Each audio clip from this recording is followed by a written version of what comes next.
Baik, terima kasih atas waktunya. Jadi perkenalkan, nama saya Gede Kuskurenayasa dari Prodi Sistem Informasi. Nah, pada kesempatan kali ini saya akan mempresentasikan penelitian saya yang berjudul Pengukuran Kesadaran Keamanan Informasi dan Privasi menggunakan metode Multiple Criteria Decision Analysis (MCDA) di Universitas Pendidikan Ganesha. Nah, adapun yang melatar belakangi penelitian ini adalah yang pertama, perkembangan teknologi informasi tentunya banyak membawa perubahan yang berdampak positif bagi penggunanya, seperti mempermudah dalam memperoleh suatu informasi yang dibutuhkan setiap saat. Nah, adapun risiko dari kemudahan dalam mengakses suatu informasi, itu adapun risiko yang perlu menjadi perhatian khususnya bagi mahasiswa dan dosen, adalah salah satunya mengenai layanan yang ada pada aplikasi e-Ganesha. Seperti halnya pada mahasiswa terdapat pangkalan data mahasiswa atau PDM, serta sistem informasi akademik atau SIA. Nah, berdasarkan informasi data yang didapatkan dari BSSN juga mempublish pada website resminya pada tanggal 30 Maret 2022 mengenai laporan tahunan hasil monitoring keamanan siber tahun 2021 yang menyatakan bahwa terdapat 1,6 miliar anomali traffic yang masuk ke Indonesia dengan traffic tertinggi, yaitu di bulan Desember tahun 2021. Adapun mayoritas dari traffic tersebut merupakan aktivitas malware serta ransomware. Nah, adapun solusi yang dapat diambil yakni pengukuran kesadaran keamanan informasi dan privasi menggunakan metode Multiple Criteria Decision Analysis atau MCDA di Universitas Pendidikan Ganesha. Nah, ada rumusan masalahnya. Ini terdapat dua rumusan masalah. Yang pertama adalah bagaimana hasil pengukuran tingkat kesadaran keamanan informasi dan privasi menggunakan metode Multiple Criteria Decision Analysis. Yang kedua adalah bagaimana rekomendasi dari hasil pengukuran tingkat kesadaran keamanan informasi dan privasi menggunakan metode Multiple Criteria Decision Analysis. Nah, selanjutnya adalah instrumen yang digunakan khususnya pada kesadaran keamanan informasi, yang dimana setiap dimensi itu terdapat 3 dimensi. Yang pertama adalah attitude, knowledge, dan behavior. Nah, sedangkan pada area fokus itu bersumber dari Kruger dan Kearney tahun 2006, yakni yang pertama adalah policies, password, email dan internet, mobile equipment, incident, dan consequence. Sedangkan pada kesadaran privasi sama juga terdiri dari 3 dimensi, yakni dimensi attitude, knowledge, dan behavior. Nah, tentunya untuk area fokus di sini terdapat 3 area fokus yang diadopsi dari Akraman 2018. Yang pertama adalah login activity, yang kedua perceived intrusion, yang ketiga adalah secondary use of information. Nah, adapun aspek kesadaran yang diukur adalah pada keamanan informasi, yakni policies, password, email dan internet, mobile equipment, incident, consequence.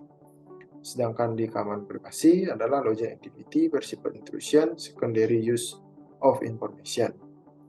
Nah, hal ini juga bersumber dari Kruger dan Kearney pada tahun 2006. Nah, adapun populasi dan sampel yang digunakan pada penelitian ini yakni mahasiswa dan dosen, yang dimana populasi mahasiswa itu sebesar 14.378, sedangkan dosen itu sebanyak 525 orang. Nah, berdasarkan tabel IOP yang digunakan dalam sumbernya IOP 2006, adapun besarnya populasi yang pertama adalah 0 sampai 100, itu sebesar 100% yang digunakan untuk sebagai besar sampel. Nah, selanjutnya 101 sampai dengan 1000 itu diambil 10%. Untuk 1001 sampai dengan 5000 itu diambil 5%. Untuk 5001 sampai dengan 10.000 itu diambil 3%. Dan di atas 10.000 atau lebih besar dari 10.000 itu diambil sebanyak 1%. Maka dari itu mahasiswa karena berada pada 14.378 yakni termasuk di atas atau lebih dari 10.000, maka diambil 1%, sehingga besar sampel untuk mahasiswa yakni sebesar 144 orang. Sedangkan dosen itu besar populasi adalah 525 yang berada pada tabel kedua, sehingga diambil 10%. Maka besar sampel dosen yakni sebesar 56 orang. Nah, adapun hasil penelitian dari pengolahan yang sudah dilakukan, yakni dengan disebarkan kuesioner kepada mahasiswa dan dosen, tentunya dengan melibatkan 8 fakultas yang ada di Undiksa, sehingga mendapatkan hasil total yakni sebesar 85. Yang dimana 85 ini merepresentasikan bahwasanya kesadaran keamanan informasi terhadap mahasiswa dan dosen itu pada kategori baik. Namun terdapat beberapa area yang masih menjadi kategori rata-rata, yakni pada area password, dimensi behavior, selanjutnya mobile equipment, dan selanjutnya pada area insiden. Nah, selanjutnya pada keamanan privasi terhadap mahasiswa dan dosen didapatkan sebesar 89, yang dimana di sini terdapat satu area yang masih menjadi level rata-rata, yakni pada login activity dimensi behavior. Nah, selanjutnya terdapat rekomendasi yang dapat digunakan. Yang pertama adalah dimensi behavior area password. Adapun rekomendasi yang dapat dilakukan adalah melakukan pembenahan berupa pelatihan terkait bagaimana cara mengamankan password, serta memberikan fitur reminder dan penggantian password secara berkala. Selanjutnya, pada dimensi behavior area mobile equipment, yakni perlu dilakukan sosialisasi atau imbauan untuk selalu berhati-hati dalam menggunakan perangkat, khususnya pada area-area yang bebas atau rentan terhadap keamanan informasi. Selanjutnya, yang ketiga adalah dimensi behavior area insiden. Ini mengutip dari penelitian Amin 2014 bahwa yang dapat dilakukan adalah program pelatihan terhadap kesadaran keamanan informasi, karena mahasiswa dan dosen belum banyak mengetahui mengenai ciri-ciri serangan keamanan informasi, sehingga menciptakan perilaku ketidakpedulian jika terjadi serangan-serangan, tentunya serangan cyber. Selanjutnya, yang keempat adalah dimensi behavior area consequence, di mana perlu dilakukan sosialisasi terkait bahaya atau konsekuensi dalam menggunakan fasilitas publik ketika mengakses informasi yang terdapat pada akun pribadi.